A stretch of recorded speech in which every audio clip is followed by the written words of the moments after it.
Hare Krishna Madhusudan to.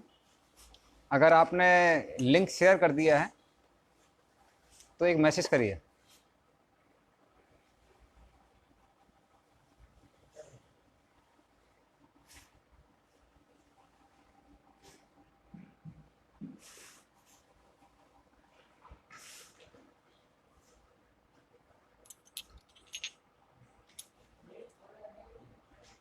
Hari Hari, quickly madam, you can call some devotee can pay madam.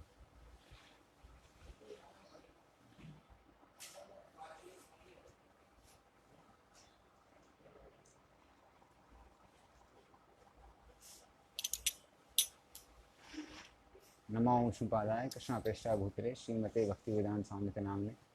नमस्ते सरस्वते देवे गौरवाणी विचारिणे निर्विशेष शून्यवादी पाश्चात्य देशतारिणे। जय श्री कृष्ण चैतन्य प्रभु नित्यानंद श्री अद्वैत गदाधर श्रीवासादि गौर भक्तवृंद।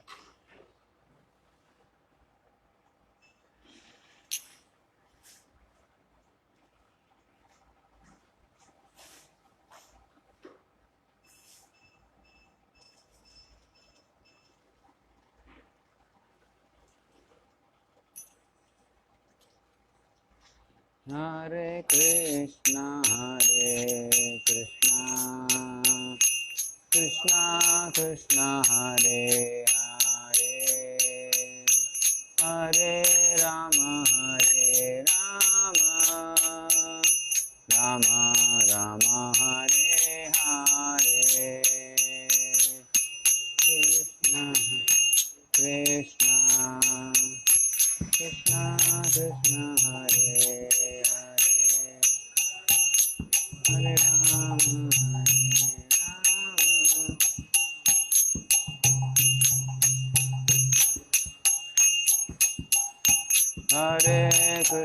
हरे कृष्णा कृष्णा कृष्णा हरे हरे, हरे राम राम राम हरे हरे।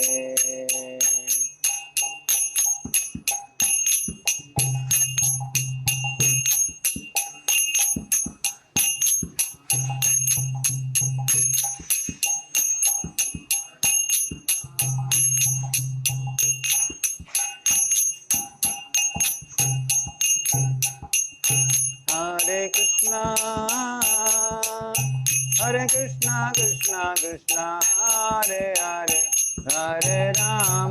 हरे राम राम राम हरे हरे।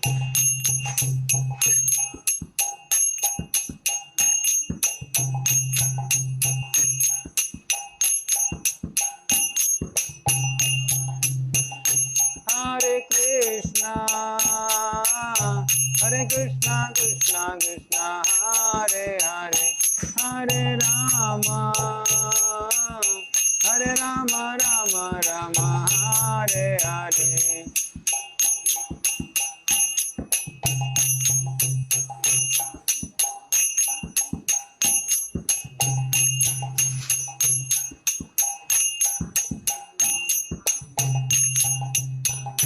हरे कृष्णा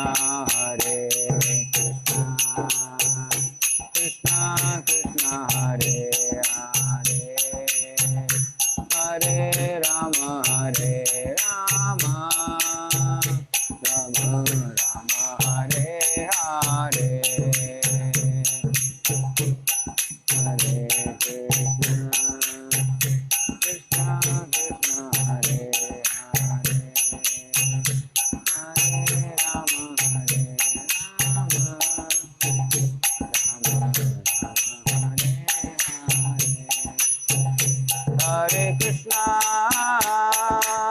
हरे कृष्णा कृष्णा कृष्णा हरे हरे, हरे राम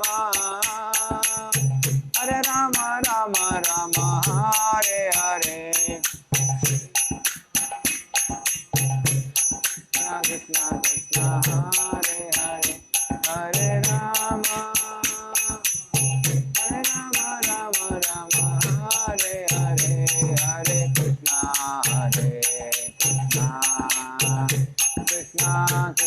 हरे हरे, हरे राम राम राम हरे हरे।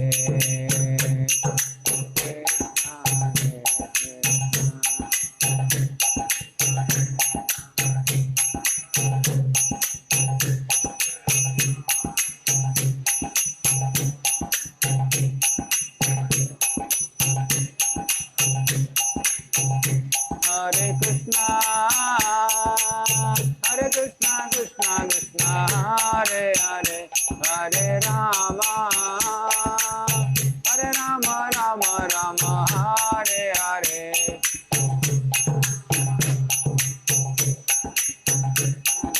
हरे हरे, हरे राम राम हरे हरे। जय राधा गोविंद राधा गोविंद राधे।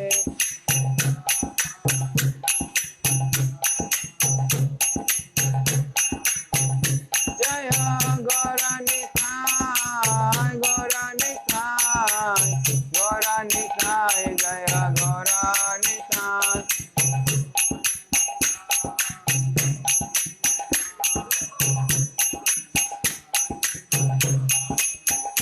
जय जय प्रभुपाद प्रभुपाद प्रभुपाद, जय शीला प्रभुपाद।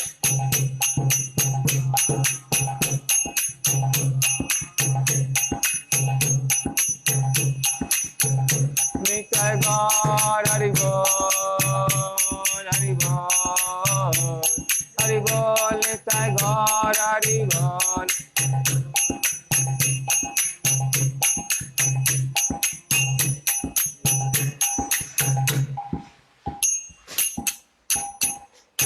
हरिनाम संकीर्तन की, श्री गोपाल की।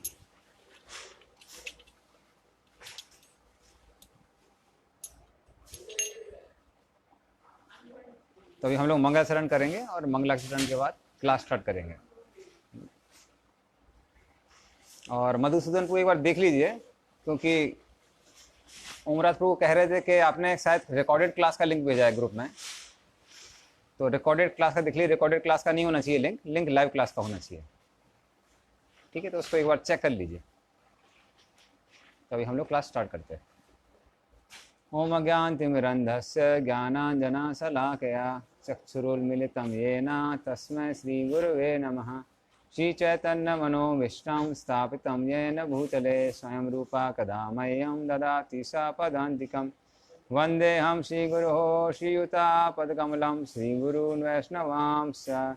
श्रीरूपं साग्रजातं सहगना रघुनाथान्वितं तं सजीवं साद्वैतं सावधूतं परिजनासहितं कृष्णचैतन्यदेवं श्रीराधाकृष्णपादान् सहगना ललिता श्रीविशाखान्वितांश्च। नमः ओं विष्णुपादाय कृष्णप्रेष्ठाय भूतले श्रीमते भक्तिवेदान्ता स्वामिनिति नामिने। नमस्ते सरस्वते देवे गौरवाणी प्रचारिणे निर्विशेष शून्यवादी पाश्चात्यदेशतारिणे। वाञ्छाकल्पतरुभ्यश्च कृपा सिन्धुभ्येव च पतितानां पावनेभ्यो वैष्णवेभ्यो नमो नमः। नमो महावदन्याय कृष्णप्रेमप्रदायते कृष्णाय कृष्णचैतन्य नाम्ने गौरतुसे नमः। हे कृष्णा करुणा सिंधु दीनबंधु जगतपते गोपेशा गोपिका कांता राधा कांता नमोस्तुते। तप्त कांचन गौरांगी श्रीराधे वृंदावनेश्वरी वृषभानुसुते देवी प्रणमामि हरिप्रिये। नीलाचल निवासाय नित्याय परमात्मने बलभद्र सुभद्राभ्यां जगन्नाथाय ते नमः। जय श्री कृष्ण चैतन्य प्रभु नित्यानंद श्री अद्वैत गदाधर शिवासादि गौर भक्तवृंद। हरे कृष्णा कृष्णा कृष्णा हरे हरे, हरे राम राम राम हरे हरे।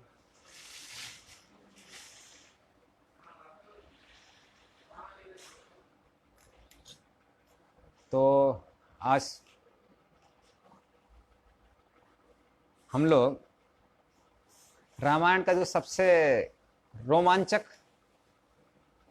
हिस्सा है, जो कि राम और रावण का युद्ध, उसके बारे में हम कुछ चर्चा करेंगे। तो पहले अगर आप लोग चाहें तो पहले की 2 क्लासेस देख सकते हैं, जहाँ पे हमने कुंभकर्ण और इंद्रजीत, इन दोनों के वध के बारे में बताया है। और आज हम लोग राम और रावण का जो मुख्य युद्ध है उसके बारे में हम लोग चर्चा करेंगे। तो पहले मैं क्या करता हूँ, थोड़ा सा संक्षेप में बता देता हूँ पूरी रामायण 5 मिनट के अंदर, और फिर उसके बाद में हम लोग ये राम रावण के युद्ध की ओर आते हैं। हरे कृष्णा। वो दोनों बंद कर देंगे क्या? आवाज़ आ रही है बहुत। हाँ फैंस, वो दोनों एक्स्ट्रा फैंस है, बंद कर दिए।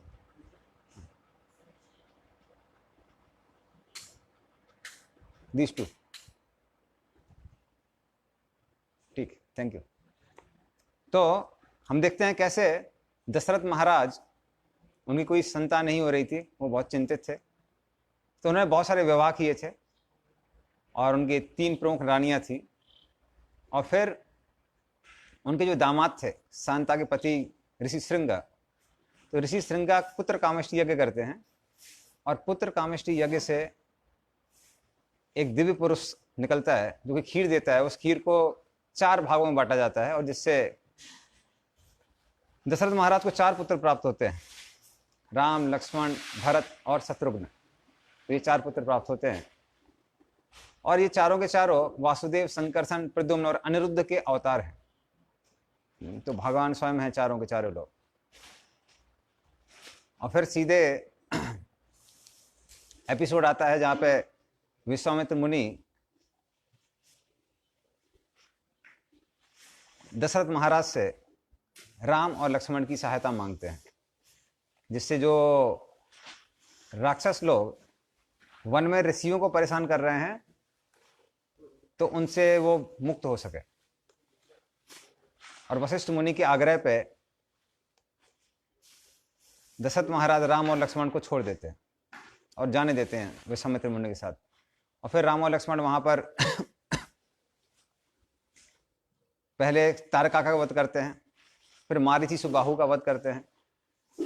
उनका वध करने के बाद में वो लोग बिहार से होते हुए जाते हैं मिथिला की ओर, और रास्ते में जब गंगा जी पड़ती हैं तो वहां पर विश्वामित्र मुनि गंगा के अवतरण की पूरी कथा सुनाते हैं, और उसके बाद में वो मिथिला जाते हैं। मिथिला में वहां पर सीता जी का स्वयंवर चल रहा था।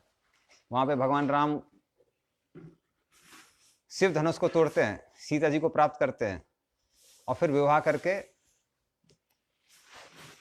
वापस अयोध्या आ जाते हैं। अयोध्या में सब काफी समय तक बहुत अच्छा चलता है, लेकिन देवता लोग बहुत चिंतित हो जाते हैं कि अगर सब कुछ अच्छा चलता रहा तो भगवान राम रावण का वध कैसे करेंगे। और फिर हम देखते हैं भगवान कैकेयी के कारण भगवान राम को 14 वर्ष का वनवास प्राप्त होता है, और भरत को राजा बनाने की घोषणा होती है। फिर भगवान राम गंगा पार करके चित्रकूट में आते हैं, और चित्रकूट में हम देखते हैं कि वो गुहा के आश्रम में रहते हैं। वहां पर भरत महाराज गुहा से मिलने के लिए आते हैं। तो चित्रकूट में अभी भी स्थान है जो राम भरत मिलाप के लिए जाना जाता है। तो भरत महाराज जब वहां पे आते हैं, राम और भरत मिलते हैं, और भरत महाराज आग्रह करते हैं कि आप वापस अयोध्या आइए और आप ही राजा हैं। भगवान राम मना कर देते हैं, और भगवान राम की खड़ाऊ लेके फिर भरत महाराज अयोध्या वापस आते हैं। और अयोध्या के बाहर ही जो एक गांव था नंदीग्राम, वहां पर एक गड्ढा करके वहां पर रहते हैं। उधर पे गोमूत्र में भीगा हुआ जो अन्न था उसको खाते हैं, और 14 वर्ष के लिए वो वहां पर प्रतीक्षा करते हैं भगवान राम के लौटने की। फिर भगवान राम चित्रकूट से पंचवटी जाते हैं, अनेक अनेक ऋषियों से मिलते हैं, और मरीचि के माध्यम से सीता जी का हरण हो जाता है पंचवटी में। और भगवान राम सीता को खोजते खोजते अलग अलग स्थानों पर जाते हैं, और जटायु से उनको पता चलता है कि रावण सीता जी को हरण करके लेके गया है। और फिर भगवान राम कदम्ब को मारते हैं, और कदम्ब उनको कहता है कि अगर आप सुग्रीव के साथ में अपना अपनी संधि करेंगे तो आपको सीता जी प्राप्त हो जाएगी। तो किष्किंधा क्षेत्र में भगवान राम जाके सुग्रीव से संधि करते हैं, बाली को मार के सुग्रीव को वापस उनकी पत्नी और राज्य दिलवाते हैं, और फिर सुग्रीव की मदद से वो लंका पे आक्रमण करने की तैयारी करते हैं। तो पहले पुल बनाया जाता है, फिर पुल को पार करके सारे वानर लोग लंका की ओर आते हैं और युद्ध प्रारंभ हो जाता है। और जैसे कि हमने पहले भी क्लास में डिस्कस किया था, युद्ध इतना भीषण था कि दिन में भी युद्ध चल रहा था, रात में भी युद्ध चल रहा था। दोनों सेनाएं वानरों की और राक्षसों की इस तरह से मिलती थी, मान लीजिए दो सागर की लहरें एक साथ मिल रही हैं, और फिर राक्षस और वानरों के मांस से वहां पे दलदल बन जाता था, और सब लोग उस दलदल में धंसते हुए भी युद्ध कर रहे थे। तो एक एक करके पहले प्रस्थ मारा जाता है, नील प्रस्थ को मारता है, जो कि रावण का सेनापति था। फिर और भी बहुत बड़े बड़े राक्षस मारे जाते हैं। फिर कुंभकर्ण मारा जाता है। फिर कुंभकर्ण के जो दो पुत्र थे, शुंभ और निशुंभ, उनका वध होता है। उसके बाद अतिशय जाता है, अतिशय का भी वध हो जाता है। और फिर इंद्रजीत जाता है, जिसने इंद्र पे भी विजय प्राप्त की थी, उसका भी वध हो जाता है। और जब इंद्रजीत का वध हो जाता है, तब अभी हम लोग आगे की लीला बहुत धीरे धीरे सुनेंगे। तब रावण वहां पर जोर जोर से रोना प्रारंभ करता है, और फिर वो विलाप करने लगता है, क्यों मैंने सीता का हरण किया। और फिर उसके मुंह से आग निकलने लगती है क्रोध के कारण। और फिर वो कहता है कि इंद्रजीत ने तो एक माया सीता को मारा था, इस सीता ही सारे विनाश की जड़ है, आज मैं सीता को मार दूंगा। तो तुरंत तलवार उठाता है, मुंह से आग निकालता हुआ अशोक वाटिका में जाता है। और जब सीता जी देखती हैं कि रावण मारने के लिए आ रहा है, तो सीता जी भय से कांपने लगती हैं, और भय से कांपते हुए वो पहले मंथरा को दुष्शब्द बोलती है कि मंथरा का भी की इच्छा पूरी हो जाएगी, क्योंकि जब रावण मुझे मार देगा तो भगवान राम स्वयं ही मर जाएंगे, तो वो मेरी विरह सहन नहीं कर पाएंगे और वो भी मारे जाएंगे, और फिर भरत महाराज अयोध्या के राजा बने रहेंगे, और मंथरा की जो इच्छा थी वो पूरी हो जाएगी। और फिर वो पछताती हैं, कहती हैं कि मैंने हनुमान की बात क्यों नहीं मानी। यदि मैंने हनुमान की बात मानी होती, क्योंकि हनुमान जी जब पहले आए थे तब सीता जी को बोले थे कि आप हमारे कंधे पे बैठ जाइए और आपको लेके हम तुरंत ही भगवान राम तक वापस चले जाते हैं। तब सीता जी ने मना किया, नहीं नहीं, मैं चाहती हूं कि पहली चीज तो मैं तुमको स्पर्श नहीं कर सकती, और दूसरा ये कि मैं चाहती हूं कि भगवान राम स्वयं इस रावण को मार के इज्जत के साथ मुझे लेके जाएं, चोरी करके वापस ना लेके जाएं। लेकिन अभी सीता जी पछताती हैं, कहती हैं कि उसी समय अगर मैंने हनुमान की बात मान ली होती तो कितना अच्छा होता। तो इस तरह से रावण सीता जी का वध करने के लिए आगे बढ़ता है। और उस समय एक राक्षस था जिसका नाम था सुपर्सव। वो रावण को कहता है कि अरे तुमको जब इतना क्रोध आ रहा है तो ये क्रोध राम और लक्ष्मण पर उतारो। जिस सीता के लिए तुमने अपने भाई को, अपने पुत्र को, अपने सगे संबंधियों सबको गवा दिया है, अगर तुम उसको ही मार दोगे तो लोग क्या कहेंगे। मुफ्त में ही अपने सारे सगे संबंधियों को मरवा दिया, पहले ही सीता को मार देता। तो वो रावण को बहुत अपील करता है, रावण फिर ठंडा हो जाता है, और रावण अपने मंत्रियों को कहता है कि तुम लोग जाओ, राम के साथ में युद्ध करो, और तुम लोगों से युद्ध करके जब राम थक जाएंगे तब मैं पीछे से आऊंगा, और फिर मैं राम के साथ ऐसा युद्ध करूंगा कि उसका सर ही लेके वापस आऊंगा। तो इस तरह से राक्षस लोग बहुत खुश होके वानर सेना पर आक्रमण करते हैं। और जब वो आक्रमण करते हुए आगे जाते हैं तब भगवान राम देखते हैं कि इतनी बड़ी राक्षस सेना आ रही है, और भगवान राम एक आंधी की तरह राक्षसों की सेना में प्रवेश करते हैं। और इस तरह से वो बाण चलाते हैं कि उनका जो धनुष था वो गोल दिखाई पड़ रहा था, और उनके हाथ में भी दूसरा गोला दिखाई दे रहा था, क्योंकि बार बार वो तरकस से तीर उठा रहे थे और मार रहे थे। तो इस तरह से लोगों को सिर्फ गोले दिखाई दे रहे थे, भगवान राम दिखाई नहीं दे रहे थे।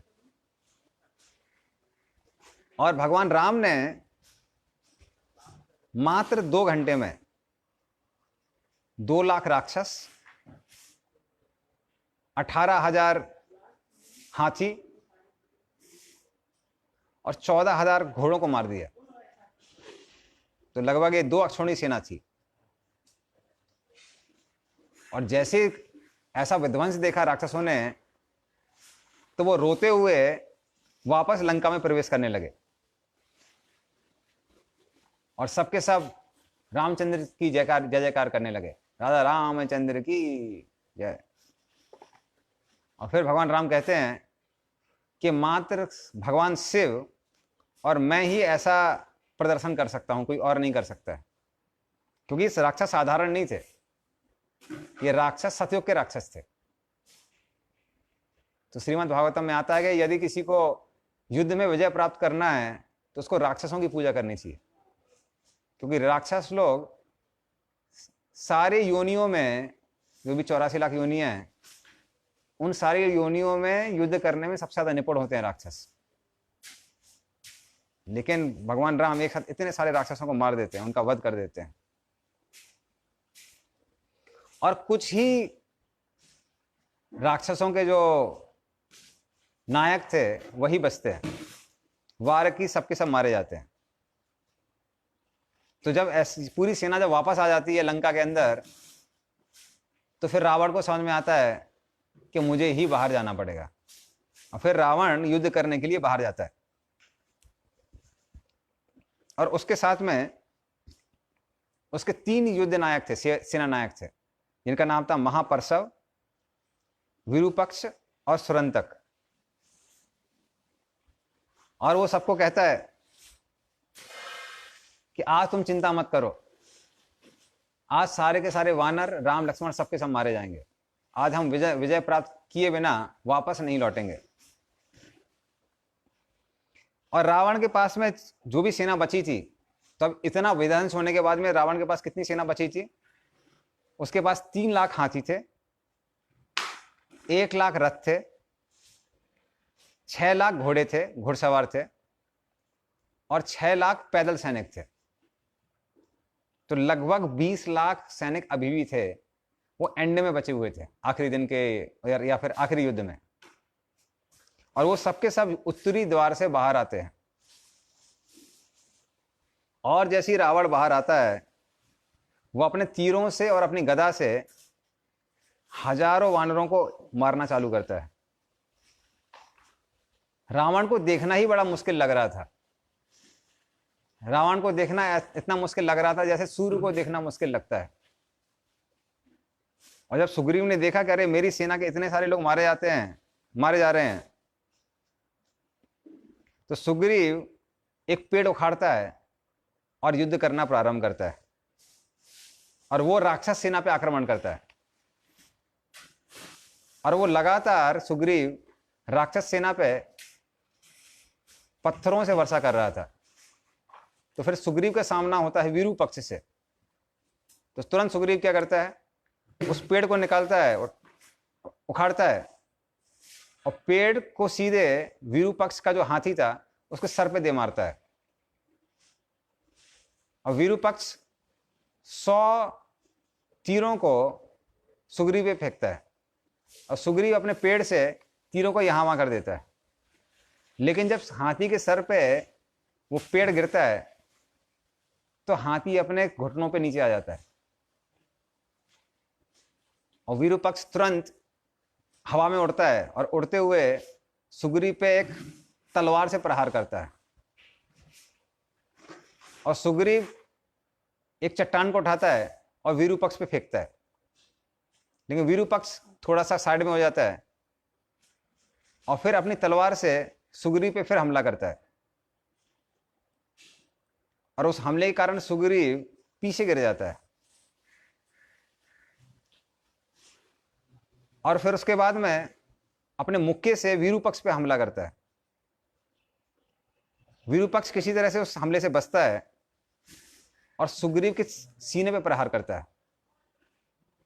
और सुग्रीव फिर हवा की गति से अपने हाथ को हिलाता है, यूं करके। तो हवा की गति से हाथ को हिलाता है और विरूपक्ष के कनपट्टे पे जोर का थप्पड़ मारता है। और जैसे ही विरूपक्ष के कनपट्टे पे थप्पड़ पड़ता है, उसके मुंह से खून बहने लगता है और उसकी वहीं पे मृत्यु हो जाती है। तो इस तरह से सुग्रीव विरूपक्ष को मारता है। और फिर जब रावण देखता है कि हमारे जो राक्षस लोग हैं वो उस तरह से मारे जा रहे हैं जैसे किसान लोग खेत में जाके गेहूं की कटाई करते हैं, तो रावण महापर्षव को कहता है कि इन सारे जो भी वानर हैं, वानर सेना को मार दीजिए।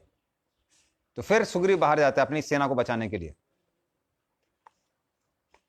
और वो चट्टान और पेड़ महापर्षव पे फेंकता है और महापर्षव अपने तीरों से उसको चूर चूर कर देता है।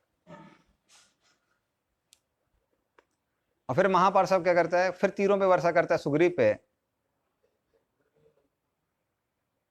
और सुग्रीव क्या करता है, वहां से एक भाला को उठाता है और उस भाले को महापर्षव के जो घोड़े थे उन पर प्रहार करता है उस भाले से, और सारे के सारे जो घोड़े थे वो मारे जाते हैं।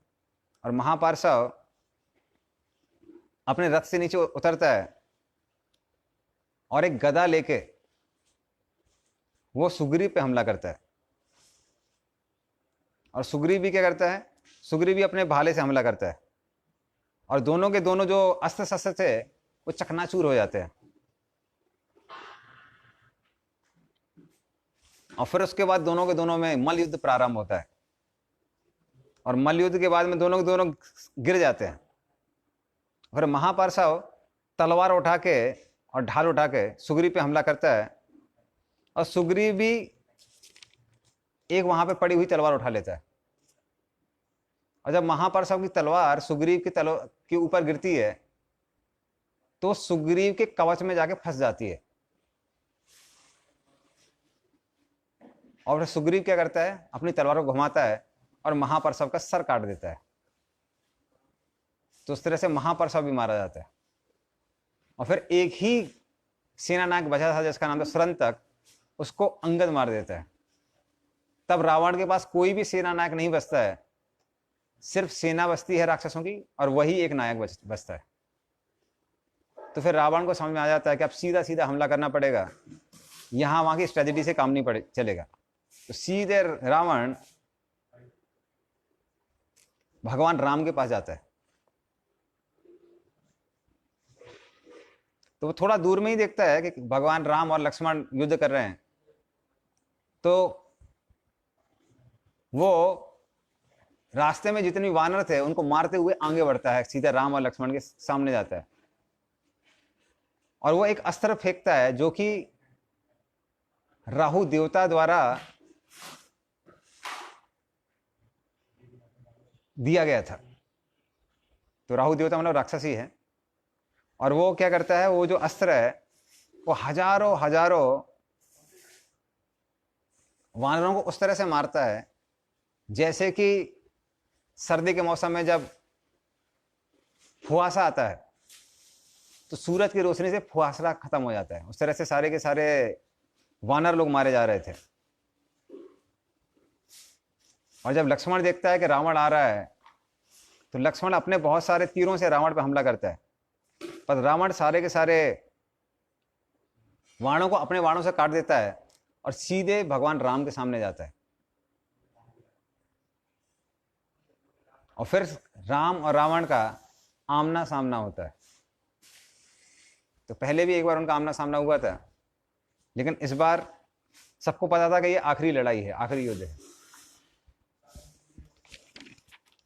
तो ये बहुत लंबा युद्ध चला, लेकिन फिर भी हम लोग उसको कंप्लीट करेंगे पूरे डिटेल में, क्योंकि जब हम भगवान के युद्ध के बारे में भी सुनते हैं तो एक तो उससे उत्साह उत्पन्न होता है, और उससे हमारे हृदय में जो असुर हैं उन सबका नाश होता है। इसलिए अभी हम उसका डिटेल सुनेंगे। तो जब मैं डिटेल सुनाऊंगा तो आप लोग थोड़ा ध्यान से उसको देखने का प्रयास कीजिए। तो देखिए कि मान लीजिए राम और रावण का युद्ध चल रहा है, हाँ, तो आप उस पर मेडिटेशन कर सकते हैं। तो रावण जैसे ही भगवान राम के सामने आता है तो वो कुछ तीरों से भगवान राम पे हमला कर रहा था। वो तीर सांप के समान थे, और वो अपने मुंह से आग निकालते हुए ये सबके सब भगवान राम की ओर बढ़ते हैं। और भगवान राम क्या करते हैं, चंदा आकार के जो उनके तीर थे उनसे इन तीरों को, या फिर सांप कह लीजिए, उन सबको काट देते हैं। फिर दोनों साइड से राम और रावण एक दूसरे पर तीरों से हमला करते हैं। इतना हमला करते हैं कि पूरे संसार में से तीर ही तीर दिखाई देते हैं। और वो जो दृश्य था वो इतना मनमोहक था कि सारे राक्षस और वानर लोग युद्ध करना रोक देते हैं, और सबके सब राम और रावण का युद्ध देखने लग जाते हैं। क्योंकि उनको युद्ध करने में उतना आनंद नहीं आ रहा था, सांस लेने में उतना आनंद नहीं आ रहा था, जीवित रहने में उतना आनंद नहीं आ रहा था, जितना कि उनको राम और रावण का युद्ध देखने में आनंद आ रहा था। तो इस तरह से वो सबके सब राम और रावण का युद्ध देखने लग जाते हैं। हाँ, तो रावण क्या करता है, रावण एक साथ 1 दर्जन तीर निर्धारित करता है और वो भगवान राम पे मारता है। तो ये तीर जाके भगवान राम के भाव पे लगते हैं, ब्रो पे, भाव पे लगते हैं। और फिर भगवान राम क्या करते हैं, रुद्राक्ष नाम का एक अस्त्र उठाते हैं, एक तीर उठाते हैं, और उस अस्त्र से बहुत सारे तीर जलते हुए निकलते हैं, और वो सबके सब रावण की तरफ जाते हैं। लेकिन ये सारे के सारे जो तीर हैं जाके रावण के कवच से लगते हैं और फुनकार मारते हुए वो गिर जाते हैं, तो वो काम नहीं करते हैं। फिर रावण एक अस्त्र निकालता है जिसका नाम था राक्षस अस्त्र, और वो एक मिसाइल की तरह था। वो ये जो अस्त्र था, तो लोग बोलते हैं ना मिसाइल पहले नहीं थी, मिसाइल से भी भयंकर भयंकर अस्त्र शस्त्र थे। तो इस तरह से वो क्या करता है, राक्षस अस्त्र को भगवान राम पे छोड़ता है, और जैसे ही राक्षस अस्त्र आगे निकलता है उसमें से अलग अलग सर निकलते हैं। कुछ सर शेर के थे, कुछ चीते के थे, कुछ भेड़िए के थे, और ये सबके सब भगवान राम को खाने के लिए आगे बढ़ते हैं। तो इस तरह का अस्त्र निकालता है, छोड़ता है रावण। इसलिए उस समय के जो अस्त्र थे वो आज के अस्त्र से भी ज्यादा शक्तिशाली हैं, क्योंकि आजकल जो हम लोग अस्त्र शस्त्र का प्रयोग करते हैं वो निर्जीव है। लेकिन उस जमाने में जिन शस्त्रों का प्रयोग किया ज्यादा था, उस सबके सब उनको बोलते थे जीवित अस्त्र या फिर लिविंग वेपन्स। मतलब उस समय प्राणी जन्म लेते थे जो सिर्फ मारने के लिए ही पैदा हुए थे। तो इस तरह से ये सारे सर निकलते हैं भगवान राम को खाने के लिए, और वो बहुत भयानक आवाज निकालते हैं। लेकिन भगवान राम क्या करते हैं, भगवान राम साइड में मुड़ जाते हैं, और ये सारे के सारे जो सर थे वो गिर जाते हैं, और फिर भगवान राम नीचे झुकते हैं, और अग्नि अस्त्र को प्रयोग करते हैं और रावण पे छोड़ते हैं। और जैसे ही अग्नि अस्त्र आगे निकलता है तो उसमें से बहुत सारे तीर निकलते हैं जो कि सूर्य के समान दिख रहे थे, चंद्रमा के समान दिख रहे थे, उल्का पात की तरह दिख रहे थे, और वो सबके सब रावण की ओर जाते हैं। तो वो दृश्य भी एक देखने लायक था। और फिर रावण क्या करता है, और ये जो अस्त्र थे, ये अस्त्र क्या कर रहे थे, जो रावण आसपास में वानरों को मार रहा था उन सारे वानरों को मरने से बचा लेता है। वो सारे के सारे तीरों को का विनाश कर देता है। और फिर रावण एक अस्त्र निकालता है जो उसको माया दानव ने दिया था। ये माया दानव वही है जिसने पांडवों के लिए इंद्रप्रस्थ की नगरी बनाई थी। और उसको वो क्या करता है, उसको आसमान में छोड़ता है रावण, और उसमें से बहुत सारे अस्त्र शस्त्र निकलते हैं जैसे कि भाले, गदा और वज्रपात भी होता है उससे, और वो सबके सब जाके ये वानर सेना पे गिरते हैं। और भगवान राम क्या करते हैं, फिर एक गंधर्व अस्त्र छोड़ते हैं। गंधर्व अस्त्र अपने बाणों से एक पूरे की पूरी चादर की तरह बना लेता है। और ये चादर जो थी वो सारी सारी वानर सेना की रक्षा करती है। तो इस तरह भगवान राम जो वहां वानर लोग थे, वानरों की रक्षा करते हैं। और फिर रावण क्या करता है, सूर्यास्त्र निकालता है, और इस सूर्यास्त्र से बहुत सारे,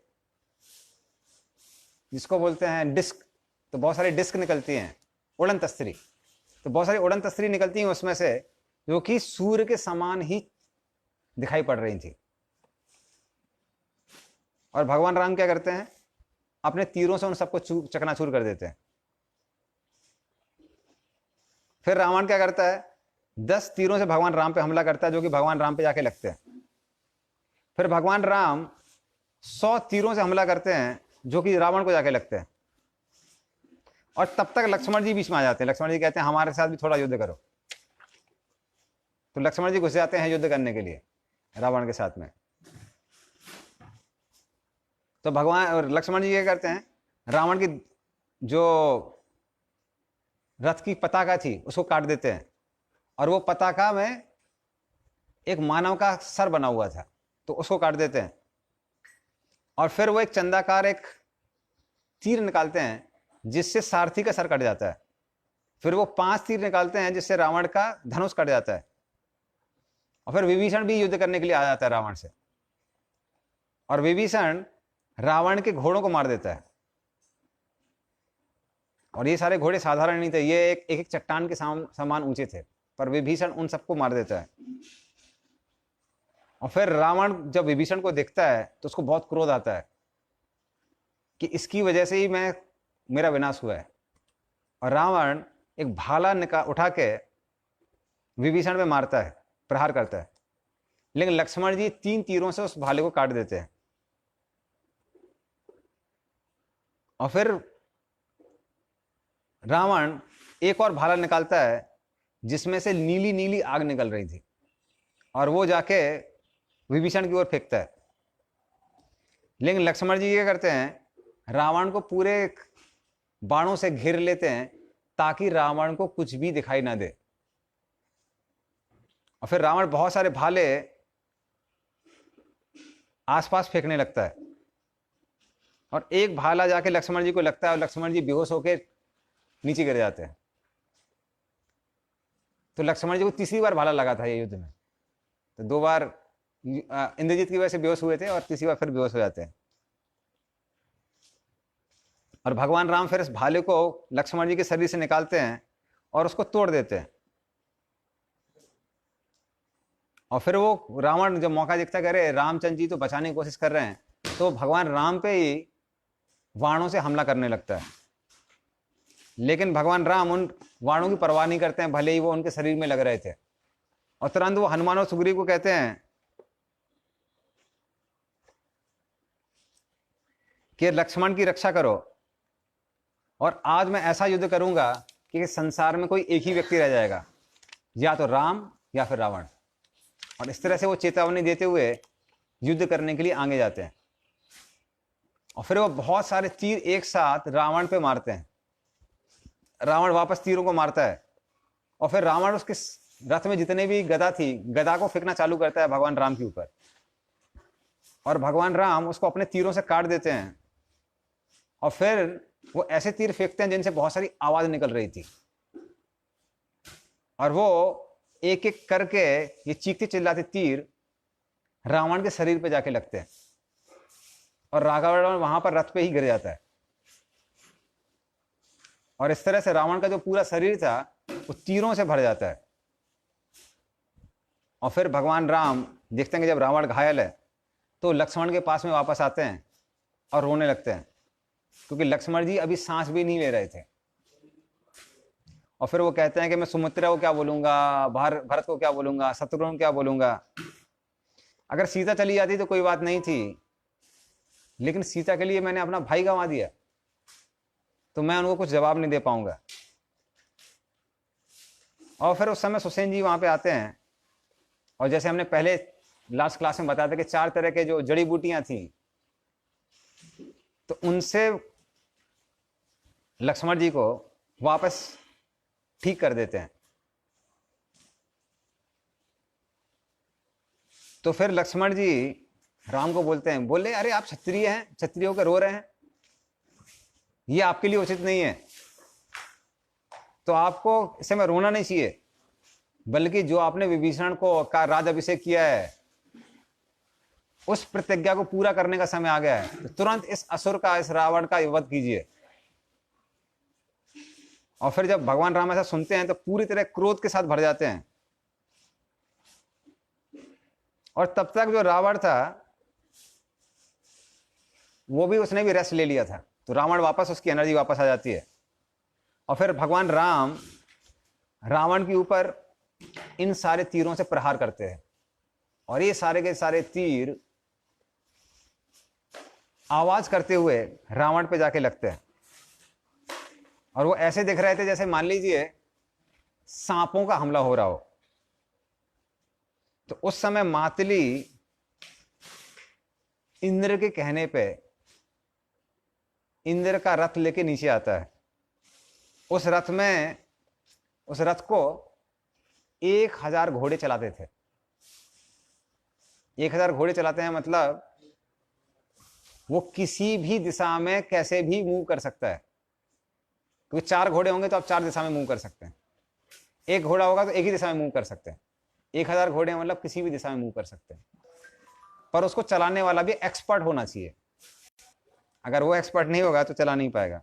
तो मातली उस रथ को नीचे लेके आता है, और फिर वो इंद्र का धनुष भगवान राम को देता है। उनका जो इंद्र का कवच था वो देता है, रथ का प्रयोग करने के लिए बोलता है, और बहुत सारे इंद्र के अस्त्र शस्त्र भगवान राम को देता है। और भगवान राम जब उसको धारण करते हैं तो एक सूर्य के समान दीप्यमान दिखाई देते हैं। और जब रावण देखता है कि इंद्र ने भगवान राम की मदद की है तो बहुत क्रोधित हो जाता है। और फिर रावण ऐसा अस्त्र भगवान राम पे छोड़ता है, उस अस्त्र में से हजारों सांप अपनी जीभ बाहर निकाले हुए और मुंह से आग निकालते हुए भगवान राम की ओर आ रहे थे। और जब भगवान राम उसको देखते हैं तो गरुण अस्त्र छोड़ते हैं। उस गरुण अस्त्र से हजारों गरुण अपना मुंह खोलते हुए आगे जाते हैं, और वो सारे के सारे गरुण इन सांपों को खा जाते हैं और उसके बाद अदृश्य हो जाते हैं। तो ये सबके सब लिविंग वेपन्स थे जो उस समय चल रहे थे। तो वो जीते थे सिर्फ किसके लिए? मारने के लिए। तो इस तरह से सारे के सारे सांप मारे जाते हैं। और जब रावण देखता है कि अरे मातली आ गया है, ये रथ आ गया है, तो तुरंत मातली पे हमला करता है। और फिर वो क्या करता है, एक चंद्राकार एक बाण छोड़ता है, जिससे भगवान राम का जो रथ था उसकी ध्वजा कट जाती है। और फिर वो बहुत सारे तीर फेंकता है जो कि भगवान राम के शरीर में जाके लगते हैं। और फिर इतने सारे तीरों को फेंकता है कि भगवान राम अदृश्य हो जाते हैं, तीरों के बीच में ढक जाते हैं। और उस समय रावण अपने पूरे 10 के 10 सर दिखाता है कि देखो अभी मैंने राम को खत्म कर दिया। और जितने भी देवता थे, ऋषि थे, वानर लोग थे, वो सबके सब हा हा करना चालू कर देते हैं, हाहाकार करने लगते हैं। सूर्य जो था, क्योंकि भगवान राम सूर्य कुल में उनका अवतार हुआ था, तो सूर्य भी अपनी आभा को छुपा लेता है। जितनी भी वहां पे भेड़िए थे और लोमड़ी थी, वो सब जोर जोर से आवाज करने लगते हैं। और समुद्र में ऐसी लहरें उठने लगती हैं, मान लीजिए वो आसमान को छू जाएंगी। तो सबके सब भगवान राम की ये स्थिति देखते हुए विलाप करने लगते हैं कि अभी तो भगवान राम चलेगा, अभी हमारा क्या होगा। लेकिन मातली क्या करता है, मातली इतनी तेजी से रथ को ऐसी जगह पे लेके जाता है जहां पर रावण का एक भी तीर भगवान राम को स्पर्श नहीं कर पाता है। और फिर भगवान राम घायल हो जाते हैं और फिर वो धनुष भी नहीं उठा पाते। तो उस समय देवता, दैत्य, दानव, जिन जिन को रावण ने परेशान किया था, वो सबके सब भगवान राम को अलग अलग आशीर्वाद देने लगते हैं ताकि भगवान राम रावण के साथ में युद्ध कर पाए। तो इस तरह से वो सबके सब आशीष देने लगते हैं, क्योंकि रावण ने सबको परेशान किया था। सिर्फ मनुष्यों को और देवताओं को परेशान नहीं किया था, बल्कि दानव, दैत्य, सबको परेशान किया था। तो ये सब अलग अलग कैटेगरी हैं। जो दनु के पुत्र हैं वो दानव कहलाते हैं, वो दैत्य कहलाते हैं। दानव जो है वो पानी में रहते हैं, और राक्षस अपने आप में अलग स्पीशीज है। तो ये सब अलग अलग स्पीशीज है। तो जब रावण देखता है कि ये सबके सब आशीर्वाद दे रहे हैं, तो एक अस्त्र उठाता है और उस अस्त्र में ऊंची ऊंची चट्टानें थी। तो उसमें बहुत सारी चट्टानें थी और उसके मुंह से, उस अस्त्र के मुंह से आग निकल रही थी। तो वो उसको लेता है और अपने शत्रुओं में फेंकता है। तो ये अस्त्र इतना ज्यादा शक्तिशाली था कि उसको देवता लोग भी पराजित नहीं कर सकते थे। और रावण उसको फेंकता है राम और लक्ष्मण को मारने के लिए। तो वो अस्त्र हवा से आगे जाता है और वो पूरी तरह से प्रकाश से घिरा हुआ था ये अस्त्र। और इससे इतनी भयानक आवाज आ रही थी कि जो भी उस अस्त्र की आवाज सुन रहा था उसके कान बहरे हो जा रहे थे। और फिर भगवान राम अपनी वापस शक्ति इकट्ठी करते हैं और एक साथ 100 तीर उस अस्त्र पे फेंकते हैं। और उन तीरों की वर्षा से वो जो अस्त्र था वो राम और लक्ष्मण से थोड़ा दूर चला जाता है। और फिर भगवान राम क्या करते हैं, इंद्र का भाला उठाते हैं और उससे रावण पे हमला करते हैं। और उससे क्या होता है, रावण के जो अस्त्र थे, जो अभी वो अस्त्र चला रहा था, वो जमीन पे गिर जाता है और जो ये भाला था वापस राम के पास अब वापस आ जाता है। और फिर भगवान राम बहुत सारे तीर छोड़ते हैं जिससे रावण के सारे हाथ और 10 सर कट जाते हैं। लेकिन जैसा कि हमको पता है कि रावण के हृदय में अमृत था, तो एक एक करके 10 सर ऊपर आ जाते हैं। तो जो काम है, क्रोध है, वो इसी तरह से है। हमको कभी कभी लगता है कि हमने काम क्रोध पर विजय प्राप्त कर ली है, लेकिन वो वापस आ जाता है। तो काम क्रोध ये सारे जो दुर्गुण हैं बड़े आराम से जाते नहीं हैं, बहुत समय लगता है। और फिर रावण क्या करता है, वापस उसके सर वापस आ जाते हैं, और फिर वो भगवान राम के तीरों से हमला करता है, और भगवान राम अपने तीरों से उसको रोकते हैं। जब वो रोकते हैं तो रावण और सारे तीरों की संख्या बढ़ाता है, फिर भगवान राम रोकते हैं, फिर और तीरों की संख्या बढ़ाता है, और बढ़ाते बढ़ाते इतने तीर बढ़ जाते हैं कि भगवान राम के सर का, सीने का जो कवच था वो टूट जाता है, और एक तीर जाके सीधे भगवान राम के सीने पे लगता है। और कोई भी वहां देख नहीं पा रहा था कितने तीर यहां वहां जा रहे हैं। और फिर भगवान राम किसी तरह से उस तीर को, के वार को सहन करते हैं, और फिर रावण से कहते तुमने सीता का हरण किया था, तुम योद्धा नहीं हो, तुम एक कायर हो, और तुम जैसे कायर को मारने के लिए आज मैं यहां पर अवतरित हुआ हूं। और फिर भगवान राम दुगनी शक्ति के साथ में तीर रावण पे फेंकते हैं, और फिर भगवान राम अलग अलग दिव्य अस्त्र बुलाते हैं जो कि मिसाइल की तरह थे, और एक एक करके रावण पे फेंकना चालू करते हैं। और जब वो तीर जाके रावण को लगते हैं तो रावण बार बार बेहोश हो जाता है। तो एक एक जो मिसाइल थी वो रावण को बेहोश कर रही थी।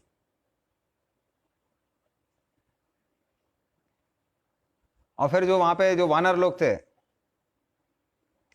वो पत्थर और पेड़ रावण के ऊपर फेंकते हैं, और इस तरह से रावण अपने ही रथ पे गिर जाता है। लेकिन क्योंकि इतनी समय से युद्ध चल रहा था, भगवान राम अब थक जाते हैं, और रावण भी थक के वहां पे बेहोश हो जाता है, जैसा मैंने बताया। तो भगवान राम जब थक जाते हैं तो वो कहते हैं कि लगता है इन राक्षसों पे विजय प्राप्त करना संभव नहीं है, क्योंकि रावण तो लगभग अजय दिखाई पड़ रहा था, लग ही नहीं रहा था कि वो मरेगा। तो उस समय अगस्त ऋषि वहां पर भगवान राम की मदद करने के लिए नीचे आते हैं, और वो अगस्त ऋषि भगवान राम को आदित्य हृदय स्त्रोत का उच्चारण करने के लिए प्रोत्साहित करते हैं। कहते हैं कि इस स्त्रोत को पढ़ने से आपके हृदय में सूर्य के समान शक्ति प्राप्त होगी, और सूर्य के हृदय से शक्ति आपके हृदय में वापस आएगी। और फिर भगवान राम क्या करते हैं, आदित्य हृदय स्त्रोत पढ़ते हैं, और उनकी सारी शक्ति वापस आ जाती है। उसके बाद भगवान राम आचमन करते हैं, प्रार्थनाएं करते हैं, और शक्ति वापस आने के बाद वो रावण से युद्ध करने के लिए फिर तैयार हो जाते हैं, और मातली को कहते हैं कि मेरा जो रथ है उसको रावण के सामने लेके जाओ। और वहां पे रावण जो बेहोश गिरा हुआ था, तो वो उठते ही सारथी को डांटना चालू करता है, कहते तुमको शर्म नहीं आई ना, यहां पे तुम साइड में मेरे रथ को लेके आ गए, तो तुमको वहां पे लेके नहीं आना चाहिए था, मुझे वहां पे मर जाना ही अच्छा था, तो तुमने एक कायरता का काम किया है आज। तो सारथी अलग अलग शास्त्रों से कोट करता है और कहता है कि नहीं, ये एक सारथी का धर्म है कि जब भी उसका मालिक दुविधा में है तो उसकी रक्षा करनी चाहिए। और फिर रावण प्रसन्न हो जाता है, और फिर रावण युद्ध करने के लिए आता है, और फिर राम और रावण दोनों के दोनों अलग अलग गोले बनाते हुए, एनसाइकिल करते हुए ऐसे गोले बनाते हैं। तो गोले बनाते हुए जैसे राम ऐसे आ रहे थे, रावण ऐसे आ रहा था, फिर राम पास में, फिर रावण पास में, फिर राम पास में, फिर रावण पास में, इस तरह से करते करते करते करते वो दोनों के दोनों इस तरह से गोले बनाते हुए एक दूसरे के आमने सामने आ रहे थे। और सामने ही नहीं आ रहे थे, साथ में युद्ध भी कर रहे थे। तो सारे के सारे ऋषि देवता सबके सब इस युद्ध को देख रहे थे। और फिर भगवान राम क्या करते हैं, बहुत सारे तीर जो कि वज्र के समान शक्तिशाली थे वो रावण की ओर छोड़ते हैं, और रावण का जो भी वहां पर चिन्ह था, रावण का जो चिन्ह था वो टूट जाता है, और उस तरह से रथ भी एक दूसरे के पास में आ रहे थे। फिर रावण क्या करता है,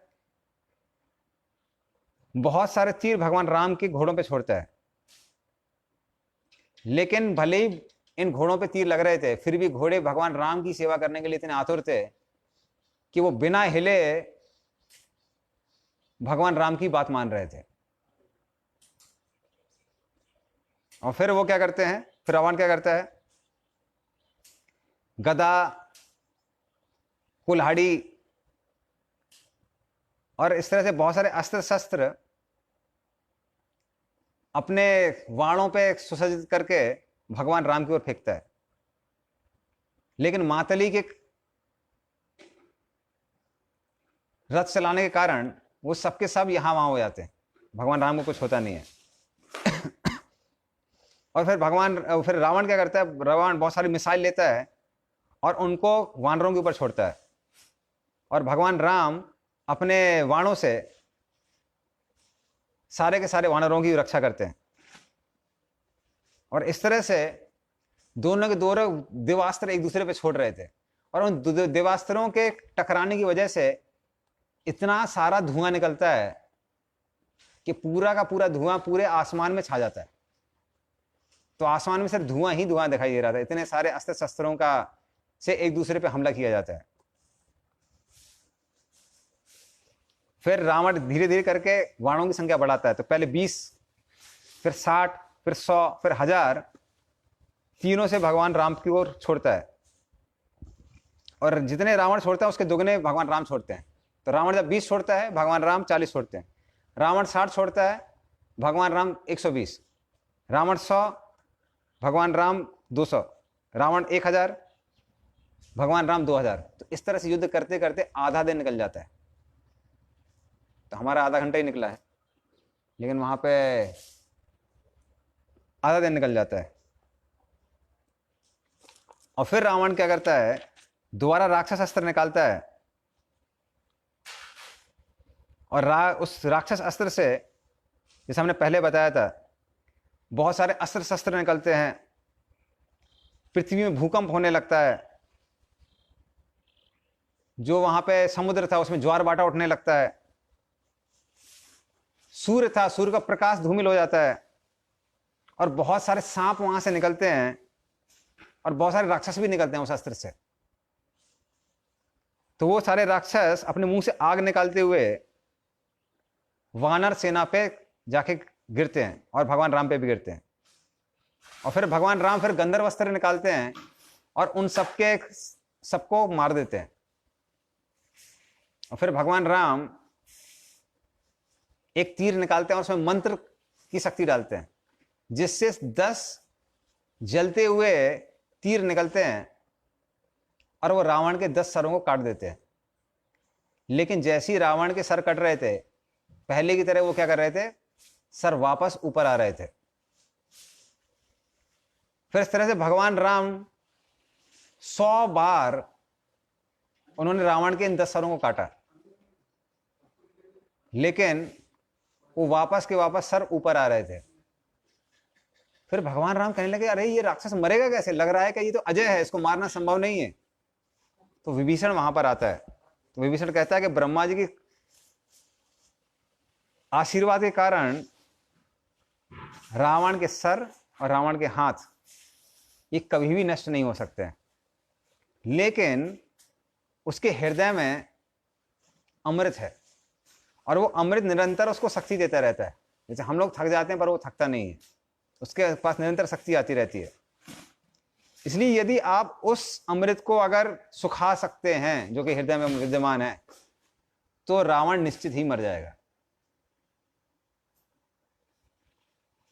तो इस तरह से भगवान, ये विभीषण कहता है, लेकिन भगवान राम सुन भी रहे थे और साथ में तीर भी चला रहे थे, क्योंकि उनको मालूम था कि रावण हमला करेगा।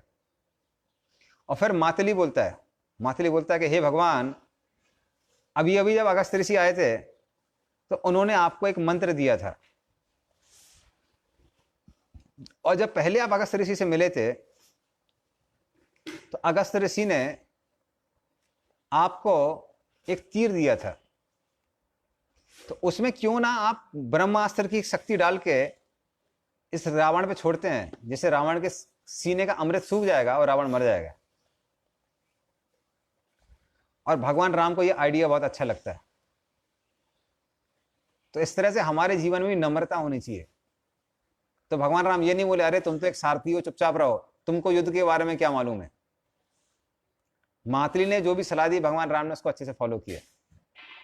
तो इस तरह से हमारे जीवन में भी हो सकता है, कई बार हमको लगता है हम बहुत बुद्धिमान हैं, लेकिन जब कोई और हमको सलाह देता है उसको ध्यान से सुनना चाहिए। प्रभुपाद जी भी जब प्रचार कर रहे थे तो वो बीटीजी मैगजीन बांटा करते थे। तो एक व्यक्ति बोला कि आपकी मैगजीन तो लोग पढ़ के फेंक देंगे, आप किताब क्यों नहीं लिखते। तो भले वो व्यक्ति भक्त नहीं था, लेकिन प्रभुपाद जी ने उसकी बात सुनी और फिर बुक प्रिंटिंग चालू की। तो एक नम्रता बहुत बड़ा गुण है। हमको किसी से भी कुछ भी सीखने के लिए हमेशा तैयार रहना चाहिए। तो इस तरह से भगवान राम मातली की सलाह मानते हैं और फिर वो उस तीर को निकालते हैं।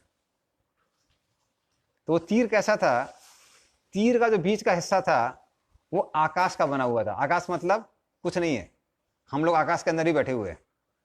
तो तीर का बीच का हिस्सा आकाश का बना हुआ था, फिर भी उस तीर का वजन मंदार पर्वत के समान था। तो दिखने में कुछ नहीं लग रहा है, आकाश है, लेकिन वजन कितना है, मंदार पर्वत के समान था उसका वजन। और उसका जो पीछे का हिस्सा था, आगे का हिस्सा था, शेफ्ट, शेफ्ट मतलब पीछे का हिस्सा। तो उस पीछे के हिस्से में, सॉरी शेफ्ट होता है बीच का हिस्सा, जो बीच का हिस्सा था वहां पे कुछ नहीं था, लेकिन उसमें वायुदेव का वास था। पीछे के हिस्से में अग्निदेव का वास था और आगे के हिस्से में सूर्यदेव का वास था। तो आगे सूर्यदेव, पीछे अग्निदेव और बीच में वायुदेव, और बीच में कुछ नहीं था। और उसका वजन कितना था, मंदार पर्वत के समान। उसको देख के ही लग रहा था कि ये पूरी सृष्टि का विनाश करने के लिए बना हुआ है ये तीर। और फिर भगवान राम आदित्य हृदय स्तोत्र को पढ़ते हैं और उस तीर के अंदर ब्रह्मास्त्र की शक्ति भी डाल देते हैं। तो पहले ही तीर इतना भयानक था, ऊपर से उसमें ब्रह्मास्त्र की शक्ति भी चली जाती है। और फिर भगवान राम उसको जैसे ही अपने धनुष पे रखते हैं और उसको ऐसे पीछे करते हैं, तो वो तीर जब आगे जाता है तो इतना ज्यादा प्रकाश होता है कि कोई भी कुछ भी नहीं देख पा रहा था। वो तीर पूरी पृथ्वी को और पूरी आकाश को प्रज्वलित कर देता है। और उसमें से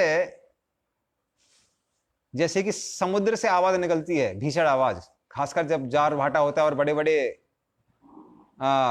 लहरें उसमें उठती हैं, तो वैसी जब आवाज होती है वैसी आवाज उसमें से निकल रही थी।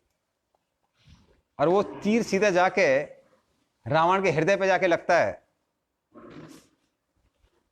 और रावण इस समय अपने तीरों से उस तीर को काउंटर करने का प्रयास ही कर रहा था, लेकिन उसको वो मौका नहीं मिलता है, क्योंकि वो तीर इतना फास्ट था, सीधे जाके रावण के हृदय पे लगता है। और फिर रावण के हृदय को छेदता हुआ वो जाके पृथ्वी के अंदर चला जाता है। लेकिन उस तीर का इतना ज्यादा वेग था कि रावण बहुत ज्यादा गति से गोल गोल गोल गोल करके घूमने लगता है। और उसके मुंह से ऐसी आवाज निकलती है जैसा लगता है कि भूकंप आ गया हो, पूरी सृष्टि का विनाश हो जाएगा। और इस तरह से आवाज निकालते हुए उसके हाथ से उसका धनुष और तीर गिर जाते हैं और वो वज्र के समान आवाज करता हुआ जमीन पे गिरता है। और जैसे ही रावण जमीन पे गिरता है, सारे के सारे राक्षस वहां से भाग जाते हैं। और जब वो भाग रहे थे, बंदर लोग भी पीछे पीछे भाग रहे थे, कह रहे कहां भाग रहे हो, रुको रुको रुको। आसमान में जितने भी गंधर्व थे, अप्सराएं थी, अप्सराएं नृत्य करने लगती हैं, गंधर्व लोग गान करने लगते हैं। और जो वहां पे वायु थी वो सुगंधित वायु बहने लगती है, ठंडी ठंडी सुगंधित वायु। और एक सुंदर सी सुगंध सारे वातावरण में फैल जाती है। और सब सारे सारे जो देव थे और ऋषि थे वो ऊपर से भगवान राम के ऊपर पुष्प वर्षा करते हैं और सबके सब जोर से बोलते हैं, राजा रामचंद्र की जय। और इस तरह से भगवान राम रावण का वध करते हैं।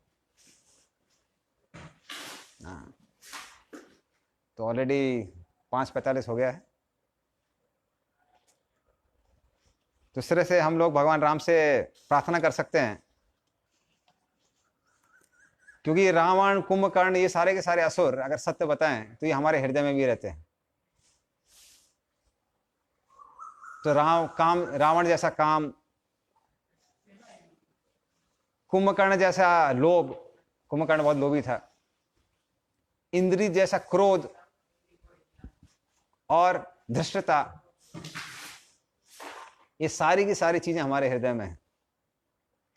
लेकिन जब हम भगवान राम से प्रार्थना करते हैं तो ये सारे के सारे अनर्थ हृदय से नष्ट हो जाते हैं। इन अनर्थों को हम अपनी शक्ति से नहीं हटा सकते हैं, भगवान राम ही अपनी कृपा से इन सब का नाश कर सकते हैं। तो इसलिए हम भगवान राम से प्रार्थना कर सकते हैं कि इन सारे असुरों को हमारे हृदय से हटाएं। और वही भगवान राम अब हरे कृष्ण महामंत्र के रूप में आए। हाँ, तो यदि हम हरे कृष्ण महामंत्र करते हैं तो भगवान राम, भगवान कृष्ण और उनकी शक्तियों के कृपा से हमारे हृदय के जो ये अनर्थ हैं ये सबके सब नष्ट हो सकते हैं। और जब हमारे हृदय में ये सारे सारे अनर्थ नष्ट होंगे तभी इस हृदय में राम राज्य की स्थापना हो सकती है।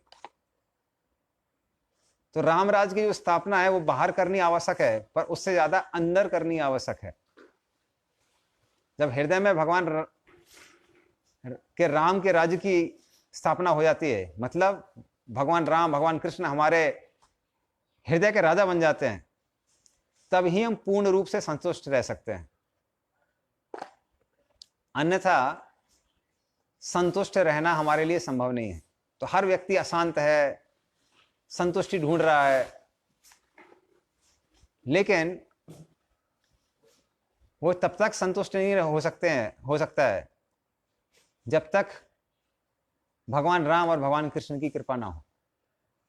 हाँ, तो भगवान राम और भगवान कृष्ण की कृपा से ही हम पूर्ण रूप से संतुष्ट हो सकते हैं। क्योंकि भगवान राम और भगवान कृष्ण का प्रेम ही है जो पूर्ण रूप से किसी भी व्यक्ति को संतुष्ट कर सकता है। वासुदेव भगवती भक्ति योग प्रयोजता जनयति सुवैराग्यम ज्ञानम च यम अधैतम। तो उसी से ज्ञान आता है, वैराग्य आता है। सवै पुंसा परो धर्मो यथो भक्ति अहैतु की अप्रतिहता ये आत्मा सुप्रसिद्धि। तो वो जो शुद्ध भक्ति है जब हमारे हृदय में आती है तभी वो हमारे हृदय को संतुष्ट कर सकती है। तो इसलिए उत्तर भारत में एक बहुत सुंदर गीत है, सीताराम सीताराम सीताराम कहिए, जाय विधि राखे राम, ताई विधि रहिए। तो मतलब यदि आप भगवान का नाम लेते रहेंगे, सीताराम सीताराम का नाम लेते रहेंगे, तो उससे हृदय इतना संतुष्ट हो जाएगा, और उस संतुष्टि के कारण व्यक्ति बोलेगा कि हम संतुष्ट हैं। तो जाय विधि राखे राम, ताई विधि रहिए। तो जैसा भी राम रखेंगे व्यक्ति उसमें संतुष्ट होकर उसमें खुश रह सकता है। तो बाहर के संसाधन ना होने के कारण हम लोग असंतुष्ट नहीं होते हैं अंदर में, क्योंकि वो प्रेम नहीं है, भक्ति नहीं है, और उस प्रेम और भक्ति के कारण हृदय संतुष्ट नहीं रहता है। तो ये असंतुष्टि का मुख्य कारण है। तो हम लोग क्या करेंगे, 5 मिनट कीर्तन करेंगे और फिर हम लोग कथा को विराम देंगे। तो ये आप हमारे पीछे पीछे दोहरा सकते हैं। तो ये सुंदर गीत है। सीताराम सीताराम सीताराम कहिए, जाय विधि राखे राम, ताई विधि रहिए। राम सीताराम सीताराम कहिए, जाय विधि राखे राम, ताई विधि रहिए। सीताराम सीताराम सीताराम कहिए, जाय विधि राखे राम, ताई विधि रहिए। राम सीताराम सीताराम कहिए, जय विधि राधे राम ताई विधि रहिए। सीताराम सीताराम सीताराम कहिए, जय विधि राखे राम ताई विधि रहिए। राम सीताराम सीताराम कहिए, जय विधि राखे राम ताई विधि रहिए। सीताराम सीताराम सीताराम कहिए, जय विधि राखे राम ताई विधि रहिए।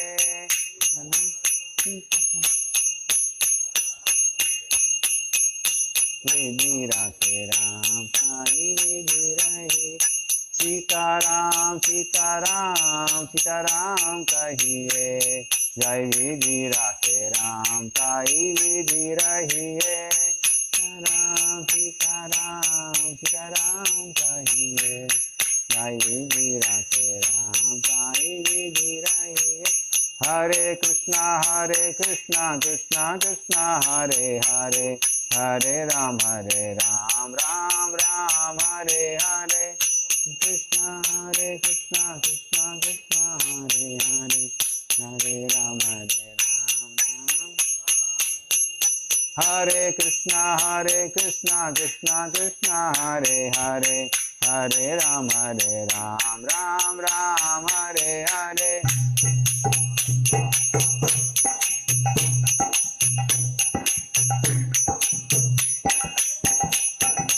हरे कृष्णा कृष्णा कृष्णा हरे हरे, हरे राम राम राम हरे हरे।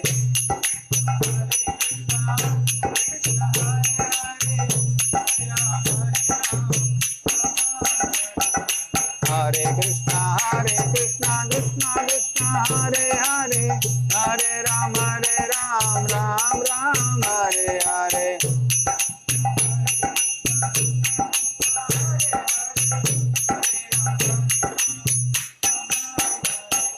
हरे कृष्णा कृष्णा कृष्णा हरे हरे, हरे राम राम हरे हरे।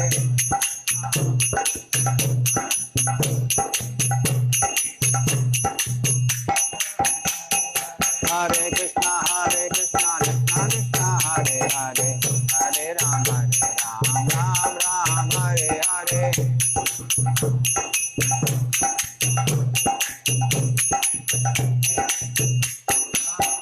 जय राधा गोविंद राधा गोविंद राधे।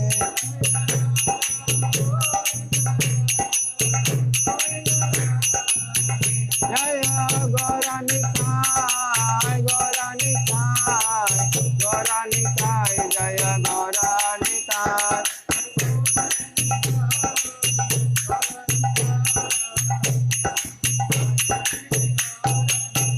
जय जगन्नाथ जगन्नाथ बलदेवा, जय सुभद्रा।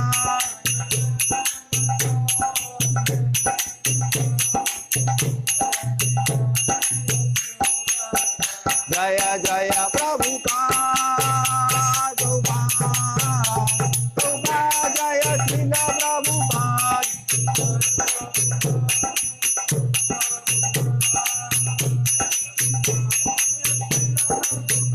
निताय गौर हरि बोल हरि बोल निताय गौर हरि बोल।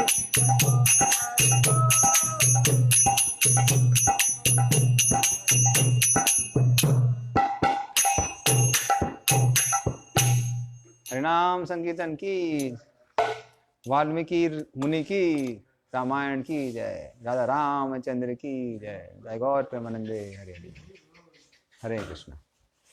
तो अभी आप लोगों के पास काफ़ी समय होगा, एटलीस्ट सैटरडे संडे को, तो उसका प्रयोग करिए। ज़्यादा से ज़्यादा भगवान का नाम लीजिए, भगवान की लीलाओं का श्रवण कीजिए, गीता पढ़िए, हमारी गीता क्लास होती है।